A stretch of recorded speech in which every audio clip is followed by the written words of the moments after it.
Esse 40 anos, a gente entra no túnel do tempo aí, a gente volta lá na hora exata, né? A gente lembra de tudo que aconteceu. Eu joguei durante 7 anos como titular no Flamengo com a minha equipe e durante 7 anos eu nunca vi o meu time jogar mal. Eu nunca vi jogadores ter fase negativa, nunca vi. Então isso para mim foi uma coisa que eu fui habituado a ver jogadores jogarem bem o ano inteiro. E nessas decisões assim de Libertadores ou de Mundial, você tem que pensar que pode ser a tua última oportunidade que você vai ter na carreira e que ela pode ficar marcada positivamente como você se entristecer por não ter ganho.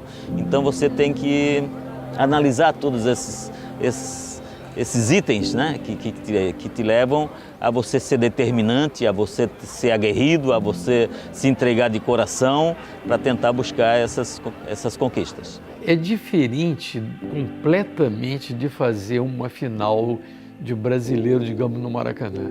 Quando você faz fora, uma Libertadores, um Mundial, é completamente diferente. A energia é outra quando você está fora do país.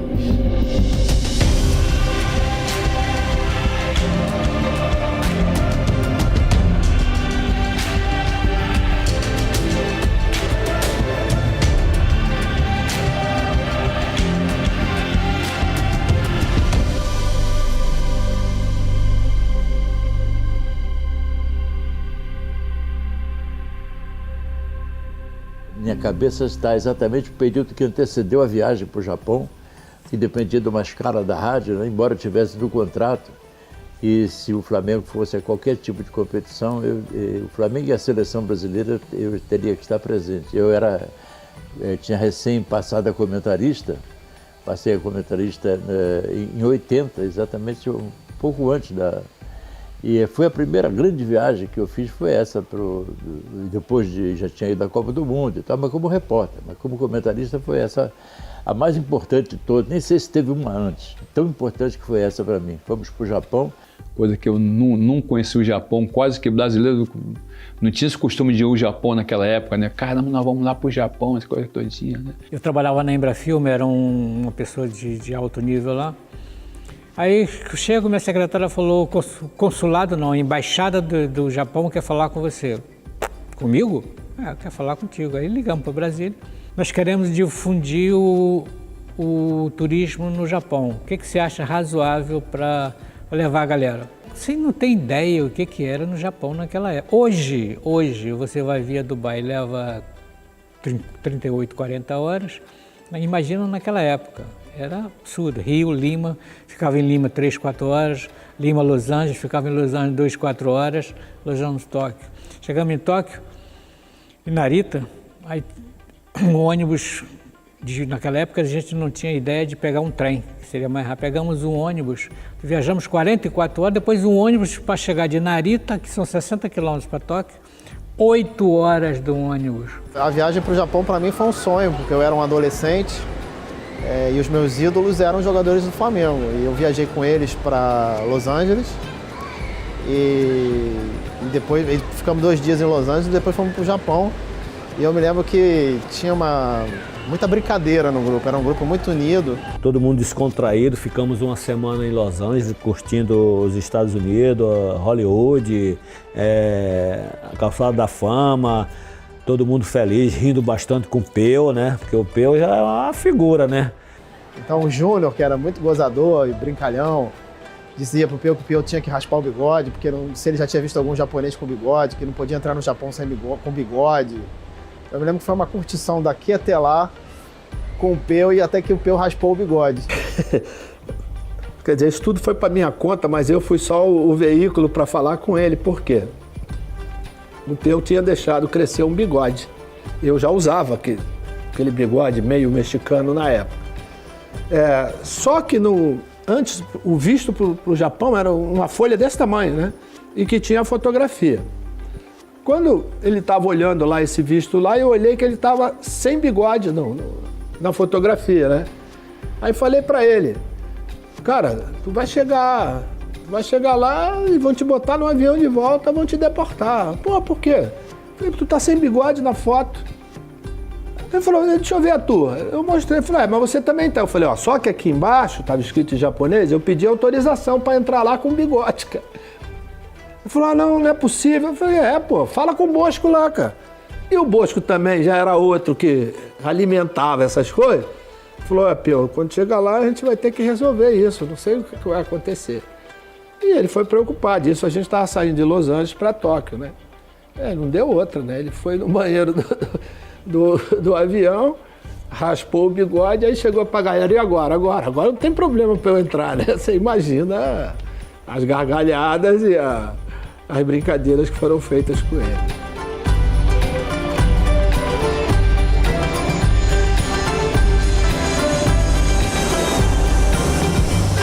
Também explicando para o Peu a questão do fuso horário, que para entrar no Japão, além de tirar o bigode, você, se quisesse falar com um familiar seu, você tinha que te ligar com 12 horas de antecedência. Aí o Peu, assim que desembarcou, falou assim, eu vou ligar logo para minha mãe, porque amanhã de manhã eu falo com ela.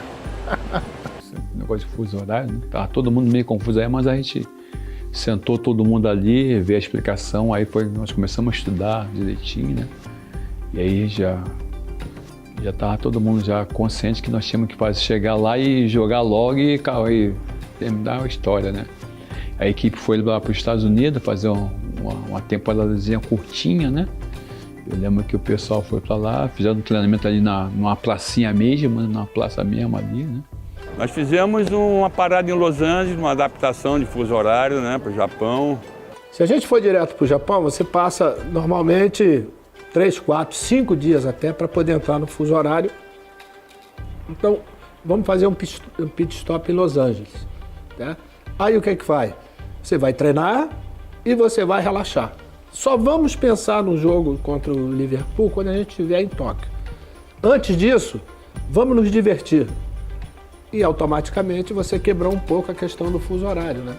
Tanto que nós chegamos lá, 24 horas depois, a gente já estava praticamente com sono em dia. Lógico que você não vai dormir, sei lá, 11 horas da noite, vai dormir 1 da manhã. Mas aí você dormia. Aquelas 8 horas que o Frank Alassi dizia, tem que dormir 8 horas, não importa. Não levanta da cama, fica lá, fica forçando. E foi o que terminou acontecendo. Essa parada estratégica em Los Angeles foi fundamental. Alguns com a família, né? No caso do Zico, né? que levou a Sandra. E a gente foi pro parque se divertir, ainda mais com o Peu do nosso lado para se divertir. Não, você quer coisa melhor do que Peuzinho do nosso lado, com aquelas brincadeiras, todas aquelas piadas, todas aquelas coisas. Eu acho que a gente chegou 100% lá em Tóquio para aquele jogo. Então encontramos pessoas, né, já simpáticas ao Flamengo, né? Os japoneses já olhavam para a gente sentia, né? Pô, eles estão gostando das cores vermelho e preto, então nós estamos chegando em casa também. E onde a gente passava, a gente via aquela formação, aquela educação do povo japonês, até criança passava, cumprimentava a gente, então a gente achava aquilo maravilhoso, né? Eu lembro que nós chegamos aqui na sexta-feira, de tarde, pegamos um trânsito enorme para ir pro hotel, aí fomos treinar meio no horário do jogo no sábado e eu lembro que eu acordei no dia do jogo 5h30, 6 horas da manhã, cara. O jogo era meio-dia. É uma coisa totalmente diferente, pô. Teu organismo, você tem que, para tomar um café da manhã legal, para estar em condições e tal. Então é uma situação totalmente diferente. Teu organismo, mais a concentração e a atenção e a adrenalina supera essas coisas todas, né? E quando chegou lá, a gente já deu aquela sentada direitinho, já vimos o que é o Japão ali já dono lá, a gente, caramba, estamos no Japão, aquele negócio diferente, tal, bacana, tentando decifrar o que estava escrito ali, né? Eu tinha a mania de ir no jornaleiro sempre comprar uma cadernetazinha, né, para poder fazer uma translation, né? E a gente conseguiu fazer alguma coisa, começava com um japonesinho ali, vinha um diretor que já tinha essa influência, né, já passava pra gente, já veio um intérprete também para conversar também, a mesma coisa, né? Chegando no Japão, sempre em festa, batuque, A gente sempre se divertia muito. No dia do jogo, a tensão ela sempre aumenta, né? Mas a gente foi tranquilo, a gente não sabia tanto sobre o Liverpool, nós só sabíamos que o Liverpool era o melhor time da década, que tinha ganho já 2 Champions League, aquele negócio todo e tal, mas fomos confiantes, né? Como sempre. Rolou a bola, e o Flamengo já tinha feito alguns torneios na Europa antes e já estava sendo conhecido, já estava começando a despertar interesse de outras pessoas a verem assistir o nosso time, entendeu?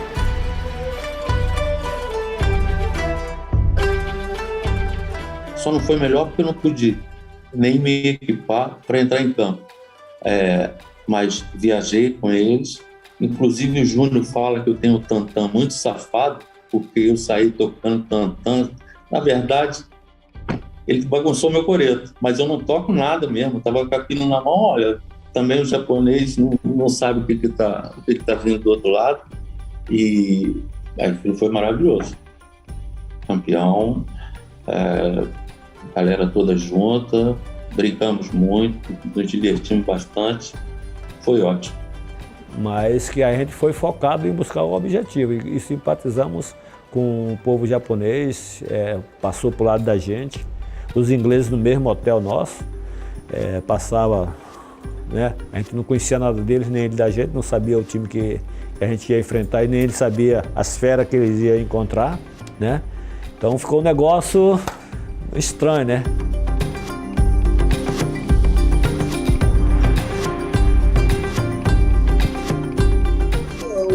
O adversário nosso, nós não tínhamos esse conhecimento que nós tínhamos hoje. Nós sabíamos que era a grande equipe, que era o grande time do futebol europeu, com jogadores que eram compostos de 7 ou 8 jogadores, tudo em seleções de seus países.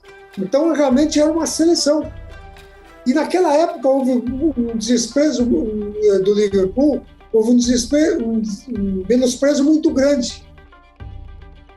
Achavam que iam ganhar, futebol sul-americano, coisa, não levaram muito em consideração. Nós tomamos conhecimento disso, eu estudei demais. Fui ajudado muito por Jair dos Santos, que era o famoso espião que ajudava o Cláudio Coutinho na seleção, o Zagallo na seleção. Ele me ajudou muito, com recortes, com jornais, com tudo, me informou muito, com vídeos, me municiou. E isso foi passado aos jogadores. Né? Mas nós tivemos um grande respeito por esse adversário. O europeu, eles ainda tinham tudo para ter muito mais vitórias naquele período, porque eles pegavam sempre o time sul-americano desgastado. Era sempre o último jogo, eles estavam na flor do momento, meio de temporada, todo mundo bem e tal. Então, fuso horário para nós era complicado. Nosso time estava focado daquilo que a gente precisava, que a gente precisava do resultado, precisava voltar lá como campeão do mundo. Eu lembro que nós já chegamos, né? Amanhã nós chegamos no Batucana, cantando samba, eu alegre pra caramba, todo descontraído. Comissão técnica feliz da vida, porque a gente estava tranquilo, né? Quanto ao jogo, né? Eu acompanhei, né, o jogo final contra o Liverpool. Existiu aquele menosprezo dos ingleses em relação ao Flamengo, da onde que saiu o Brasil, nem sabia onde ficava o Brasil naquela década, quem são esses jogadores. A bola passava, ninguém ia lá buscar, a bola vinha para cá, eles não vinham buscar. Aí foi quando aconteceu, né, o dia da decisão. A gente estava aquecendo, eles passaram, deram risada, o Júnior falou que eles passaram, deram risada. Aí o Júnior, estão rindo da gente. Aí eu falei, eles vão rir dentro de campo. Eles também não sabiam, embora eles soubessem que o Flamengo tinha sido campeão do Brasil, que o Flamengo fosse um time do país tricampeão mundial de futebol, que jogassem naquele time alguns que haviam estado em Londres 6 meses antes. Vamos lembrar que a seleção brasileira venceu a Inglaterra por 1-0 em Londres, em Wembley, com o gol do Zico. Disso aí eles sabem, mas eles não têm muita noção do que era o Flamengo. Eles também não tinham. Aí a gente conta as histórias que eles na corrente olhavam rindo, porque era uma cultura diferente, né? Você imagina os caras chegarem para jogar uma final de Mundial, a gente está lá na subida do túnel batucando. Que os caras dizem, não é possível, isso é fora do nosso pensamento, da nossa cultura, entendeu? E hoje eu entendo porque os caras riram, né? Mas a gente aproveita esse gancho para dizer, ó, os caras estão rindo lá, ó. Vamos ver quem vai rir depois. É para você ficar incitando, entendeu? Você colocando uma lenhazinha na fogueira, uma pilha a mais. Isso é lógico que não foi a razão maior da vitória, mas que o brilho no olho de cada um estava na hora dessa última corrente, eu não tenho nenhuma dúvida disso.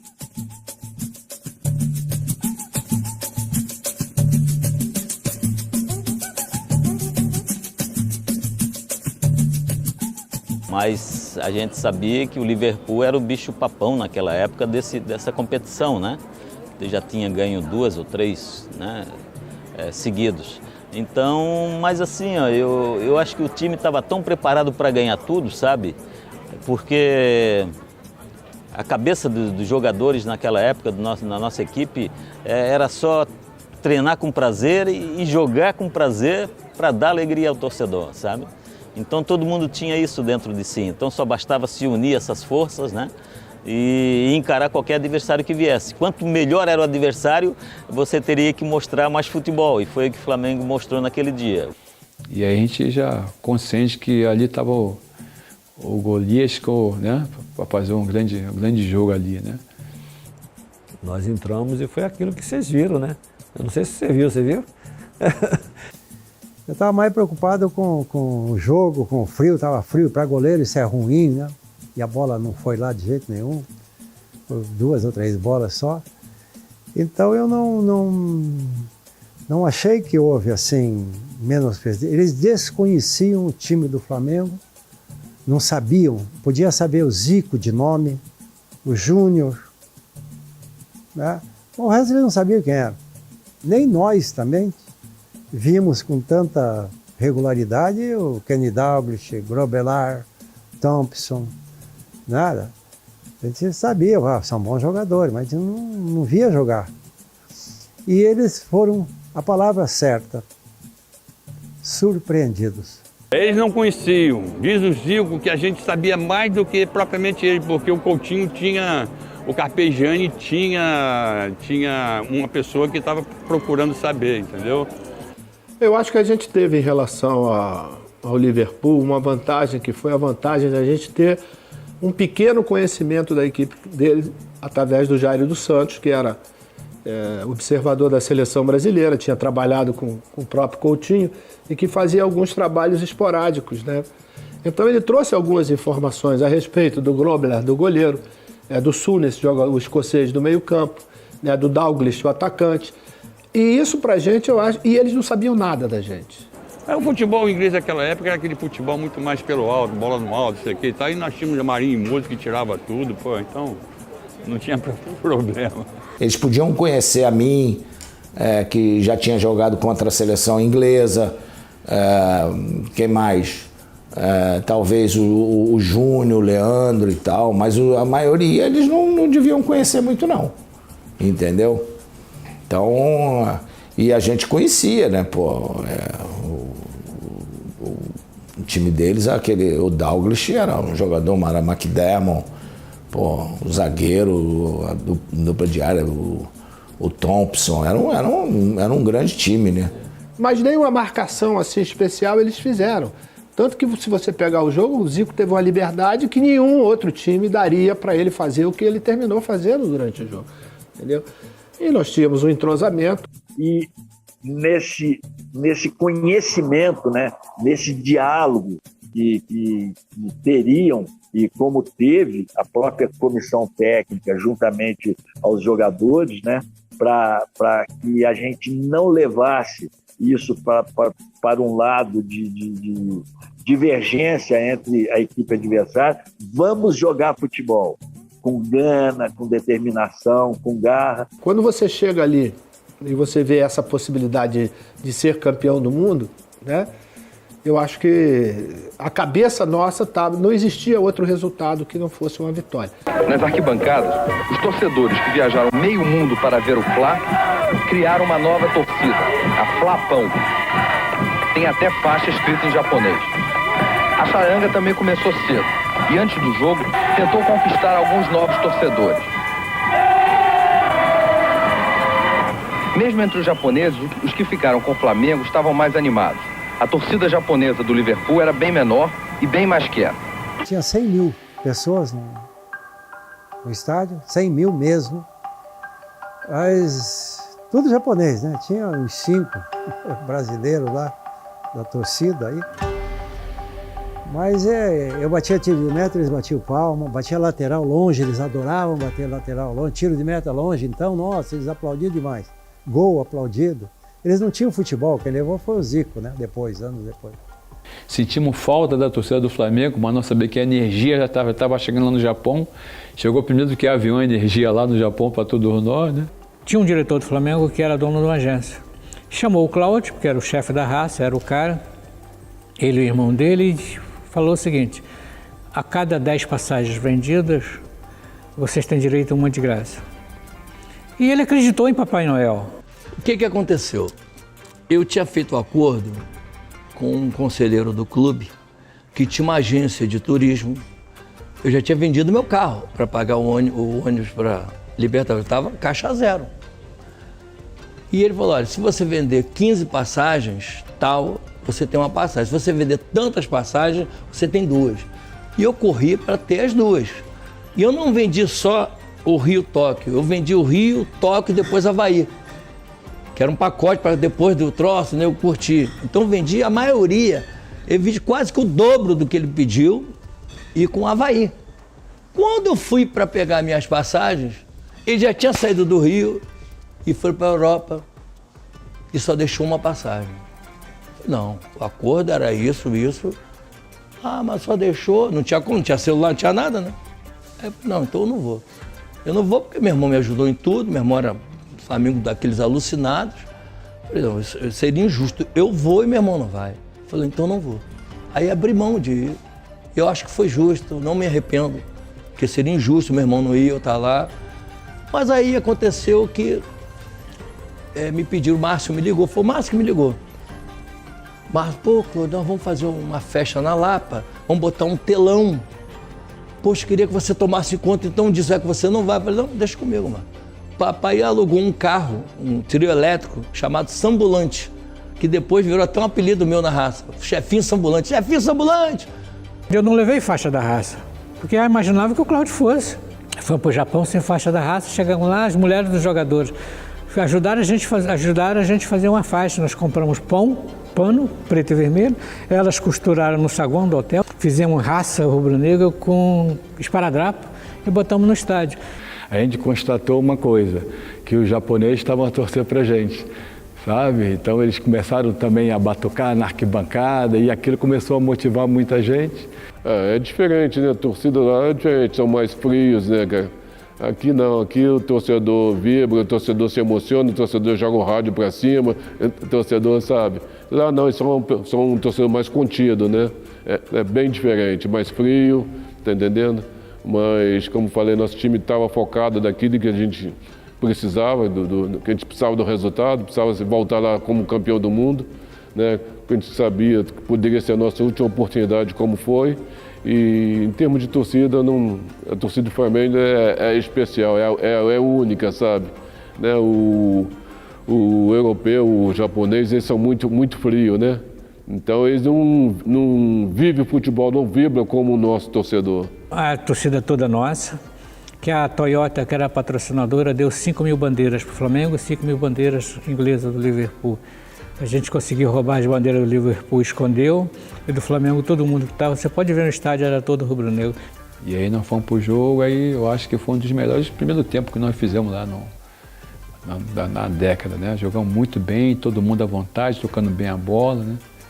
Eu lembro que ele jogava, quando nós começamos a estudar o time dele, nós já fizemos o reconhecimento de como é que ele jogava em linha, né? E todo time que jogava em linha, quando o Flamengo era fatal, porque a gente tinha a saída do Nunes pela lateral, né?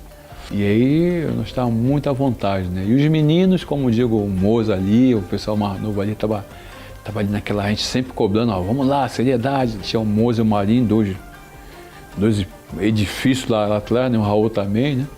E aí determinou que tanto o Leandro como o Júnior tinha que pegar já na frente, né? E a gente começava a rodar a bola, né? Tinha jogador de qualidade, tocar na bola, né? O importante era a gente praticar o nosso futebol e foi aquilo que nós fizemos.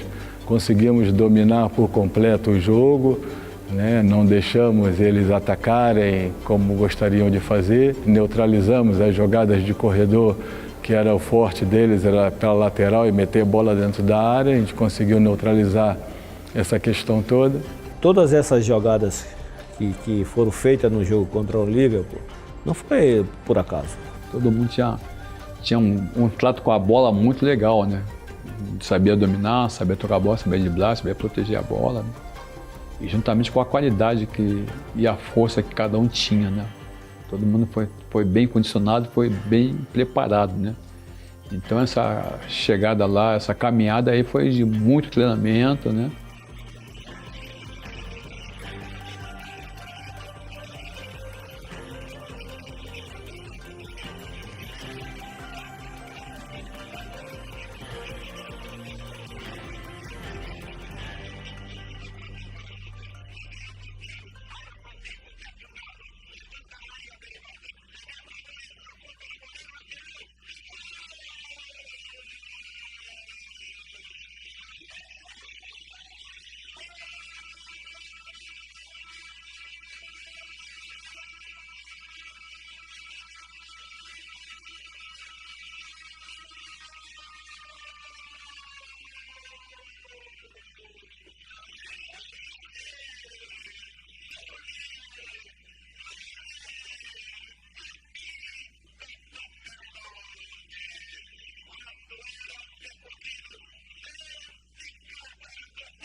Foi coisas que a gente estava acostumado a fazer dentro de campo, jogadas que a gente estava acostumado. Movimentação, toque de bola, né? Dando a opção. Então você pode ver a leitura da jogada do primeiro gol contra o Liverpool. Quem estava com a bola era eu, pelo lado esquerdo, lá perto do Júnior, né? Eu ali com a bola, e o Júnior, toquei pro Júnior, o Júnior tocou para mim, aí eu toquei pro Moze. Ali onde eu estava ali, perto do Júnior, o Mozo simplesmente tocou pro Zico do lado. O Zico, quando dominou, o Zico já sentiu a minha arrancada, né?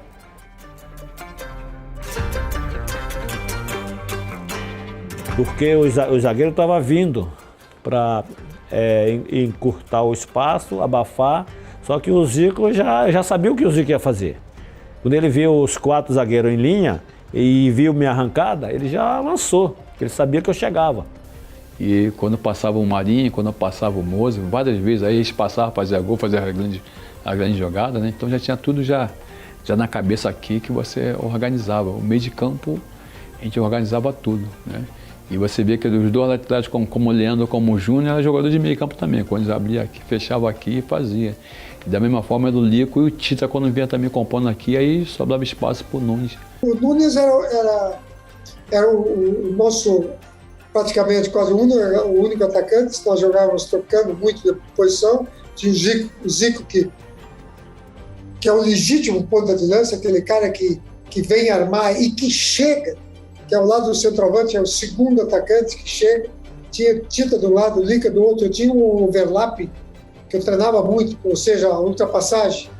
Tocava, né? Leandro tocava com o Tita, que eu acho que é o melhor overlap, ou seja, a ultrapassagem, né? De tocar a bola e passar, a gente chama de overlap, ultrapassagem. Eu não conheço assim a perfeição que eles faziam, no tempo certo, no momento certo. Fomos preparados, por exemplo, para jogadas de cruzamento, de bola alta, com o Moser e o Marinho, entendeu? Fomos marcados, eu e o Leandro, evita os cruzamentos para marcar a origem da jogada, para que essa bola não chegue na área, e vamos jogar. Perdeu a bola, organizado para recuperar. Sem a bola, é anarquia organizada. O Nunes se mexia para todos os lados, principalmente quando ele estava por um lado do campo, ele esse facão era feito. Ele entrava por dentro, era mortal. Isso não foi somente nesse jogo. Então, nós sabíamos isso e aproveitamos. E aquela consequência ali era uma coisa que o time já fazia já há muito tempo, já inteligência de um Zico, de um Tita, de um Lico, para enfiar essa bola no meio campo da Dílio, Andrade. E o Zico só metendo bola para Nunes, o Nunes se consagrando. Então, isso tudo é de uma valia, de uma marca incomensurável.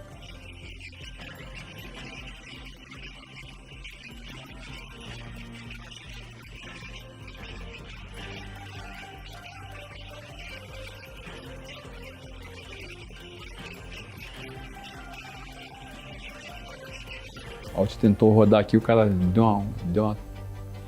bateu no tornozelo e caiu, a falta estava muito distante, até pensei até que o Mozo fosse bater, ou que ele gostaria de bater essa bola de longe, mas o Zico pegou ali, eu pensei, o Zico vai dar aquela pancada, né? Com informação e com o nosso conhecimento, você pode tirar proveito de muita coisa no campo. O segundo gol de falta que eu bati, o que eu falei para eles? Vai no rebote, porque o campo, apesar de tá amarelo ali e tal, mas ele não estava com buracos. A grama estava boa para jogar. Que, aliás, o que acontecia no Japão? Não tinha aquela coisa daquela grama de frio, então não ficava verde, mas o campo ficava mais duro, muito duro. Então a bola picava muito. E o que eu fiz? Eu falei, eu vou dar-lhe uma porrada no gol, vão no rebote. E dei pensando dela quicar mesmo. Tanto é que eu bato de uma forma diferente para a bola fazer isso. E ela quica justamente na frente do goleiro. Ele bateu roupa. O Lico chegou, né, primeiro, aí aquele magrinho lá, com aquele bigodão, ele estourou com a zaga do Liverpool, os caras tudo grandão, a bola sobrou aqui, eu já joguei. Quando eu joguei para dentro do gol, aí eu só pensei na cruzada São Sebastião.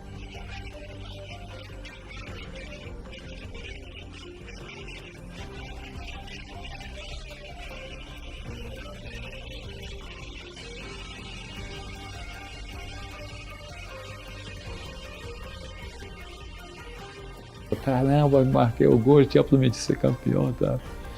E aí ficou mais fácil para nós, 2-0, né? Esperamos já ele sair um pouquinho, né? O Liverpool nos facilitou esse tipo de coisa porque acostumou a ticar o campo, né? Como dizia, só que, deixava os espaços, atraía um pouco, vinha e fizemos gol com enorme facilidade.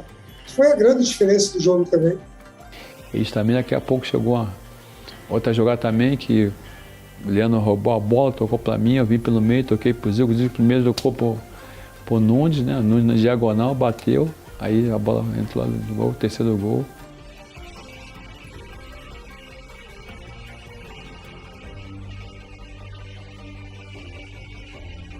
O futebol inglês era referência, mas eu sabia que era jogo duro, mas não esperava 3-0, esperava 1-0, 1-1, 2-1, mas sabia que ia ganhar. Quando o juiz apitou, caramba, aí um abraço aí.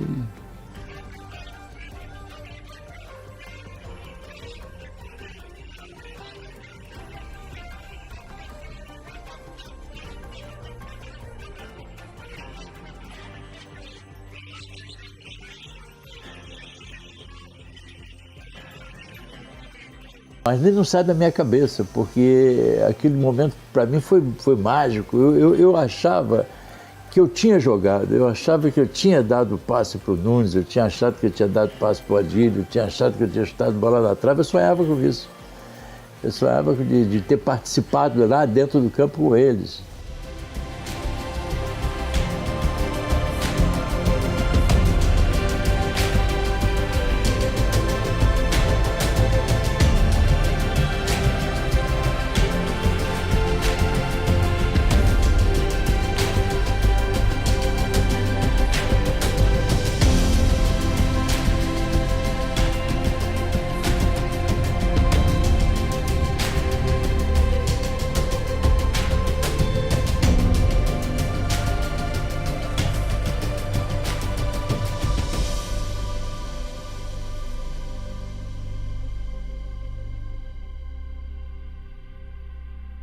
A nossa ficha não caiu até agora.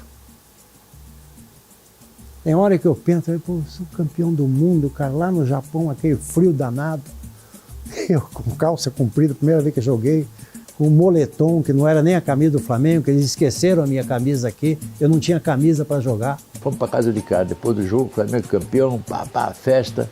Chegamos na entrada, veio lá a japonesa, perguntou, os senhores têm reservas? Não, não temos. Ah, então, um momento só. Aí ficamos sentados lá fora, esperando. Estava frio, inclusive, e daqui a pouco ela voltou e disse, pode me acompanhar. Entramos, não tinha ninguém, nenhuma pessoa, só mais dois. Por que ela esperou tanto tempo, né? Aí senta aqui, sentamos. Aí a mesa tinha uma grelha no centro, era um negócio que eu nunca tinha visto. Você sentava aqui, o Zé Carlos aqui, aí vinha lá o japonês, cheio de coisa, e fazia a carne na nossa frente ali. Depois, um pedaço grande de carne, eu com uma fome danada, desde de manhã, né? Tipo, mais feliz da vida, Flamengo campeão, vi que ele foi bom, eu vou fazer a gentileza, eu vou deixar ele servir o Zé Carlos primeiro. Ele botou lá aquele bifão assim e fez a festa dele e tal. E quando terminou o bife, estava pronto, ele pegou 2 facões enormes, picou, ficou pequenininho assim, aí pegou metade para cá, metade para lá, ficou um pouquinho assim na mesma. Com 3 colheradas ali eu comi o bife do cara. Aí veio a conta, $200 para cada um, com vínculo todo. Eu falei, pô, o que o Flamengo faz comigo, né? E aí foi uma festa do hotel, aí foi tranquilidade, aí nos abraçamos, né? E falamos, chegamos onde nós tínhamos que chegar, né? Agradecer lá o Papai do Céu, o Coutinho que determinou aquilo ali para nós, né? E aí foi um trabalho bastante, aquele cumprimento de serviço com o nosso clube de regata do Flamengo.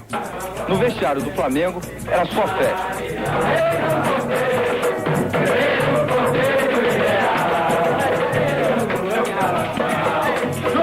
Carnaval em dezembro no Rio. Eu acho que a gente fica satisfeito de proporcionar tudo isso para a torcida rubro-negra. Eu acho que realmente foi um grande presente de Natal. E a festa continuou, na saída do estádio e nas ruas de Tóquio. Amanhã, o time do Flamengo viaja e vai de férias. Férias dignas de campeões mundiais. Férias no Havaí.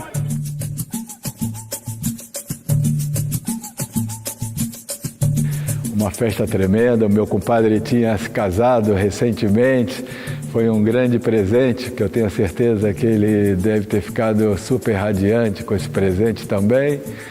O presente maior foi o casamento, como é óbvio, né? Mas nós podemos dar uma vitória de campeão do mundo no dia do seu casamento, foi ótimo, né?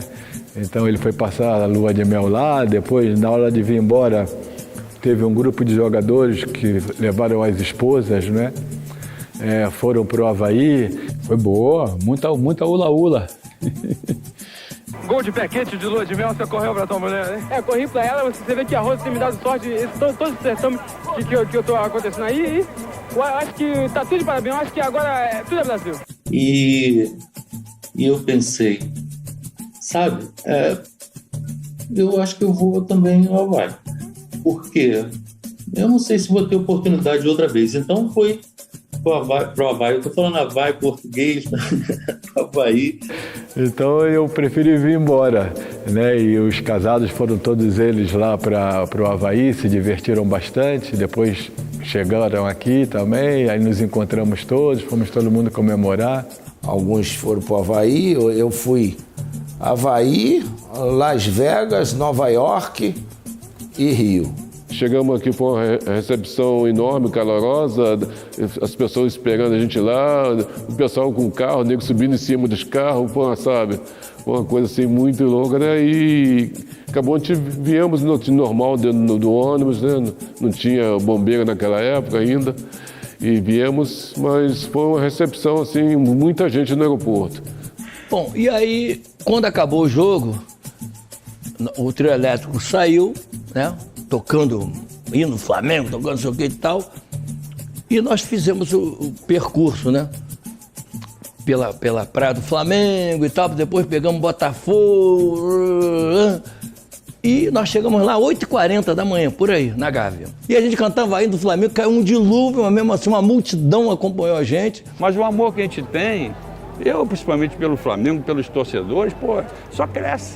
A gente, às vezes, quando estava jogando mal, não estava legal, você estava assim, aí os caras começavam lá, ó, meu, Mengão. Aí, cara, era outra história. Era outra história. Parece que incendiava a gente lá. Ou a gente ficava esperando eles cantarem pra gente começar a jogar. Obviamente que o Flamengo é eterno, são coisas distintas. Mas eles dinamizaram o Flamengo. E a gente fica muito feliz aí de ser encontrado na rua pelo torcedor, né? E nós temos uma família aqui de jogadores que são nossos amigos também, que a gente está sempre comemorando essa data aí, já de muito, muito tempo, né? Podemos ficar aí anos sem nos vermos, principalmente por causa dessa pandemia, né? Mas eu cheguei a ficar, Zico foi embora para o Japão, cheguei a ficar quase 10 anos sem ver o Galinho. Mas o dia que eu o vi, é aquele abraço fraterno, abraço de irmão, de amizade mesmo. E o grupo continua da mesma forma. Existe hoje, né, ainda bem, essa tecnologia que nos aproxima. O Anselmo, mesmo morando muito tempo lá em Portugal, a gente está sempre em contato através do nosso grupo de WhatsApp. Isso só mostra o que era a equipe naquela época dentro do campo.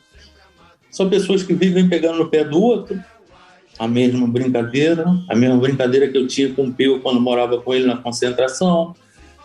As brincadeiras são as mesmas. O que eu vejo é que eles são muito unidos hoje em dia também. Acho bacana eles terem estado juntos lá atrás, há tantos anos atrás, e até hoje são muito amigos, se encontram, se dão muito bem, se protegem. Acho que é uma lição para todo mundo, né? Que assim, o coleguismo é importante, né? E eles são muito amigos, muito colegas. Eu consegui triunfar com meus colegas num clube do meu coração, e isso não tem preço, é uma coisa maravilhosa. É o Flamengo é tudo, para mim é tudo, é de verdade mesmo, não é 7-1 não, é de verdade. Então o sonho daquela criança se tornou realidade e cheguei a ser e sou, né, campeão do mundo pelo Flamengo. Então meus sonhos todos foram realizados, e isso para mim é gratificante. Então é uma recordação bela, uma recordação assim gostosa de você sentir. E é o que eu estou sentindo nesse momento. Foi aqui que nós ganhamos tudo e a Gávea me emociona sempre que eu entro aqui nesse clube, toda hora. Me deu a oportunidade de pular aquele muro ali. Se não tivesse o muro eu não ia pular, cara. Entendeu? Então, obrigado, Mengão. Então são, sabe, coisas boas que a gente passamos juntos, sabe? E agradecer, né, o torcedor, sabe, por todo o carinho. Joguei uns 10 anos aqui, foram anos dourados que a gente sabe que não tem como voltar mais, né? Mas ficou na nossa memória, nós, jogadores, torcedores também. Foram anos fantásticos que nós passamos juntos. É uma gratidão eterna por isso ter marcado a história dessa torcida, que é o grande patrimônio nosso, né? E tudo aquilo que a gente fez foi em função dela, né? Em todo o apoio que nós tivemos naquele período todo. Era uma coisa assim, louco. Tinha a empatia que se teve do nosso time com a torcida, era um negócio assim, que até nas vaias a gente compreendia. Eles estão com razão mesmo, estão certos, nós aqui estamos errados. Então, foi muito legal isso. Então, eu acho que foi uma forma de gratidão e de eternizar o trabalho que nós fizemos, né? Uma vez Flamengo, sempre Flamengo, Flamengo sempre eu hei de ser. É o meu maior prazer vê-lo brilhar, seja na terra, seja no mar, vencer, vencer, vencer. Uma vez Flamengo, Flamengo até morrer. Na regata ele me mata, me maltrata, me arrebata, que emoção no coração. Consagrado no gramado, sempre amado, mas plantado no papel. Ai Jesus, eu teria um desgosto profundo se faltasse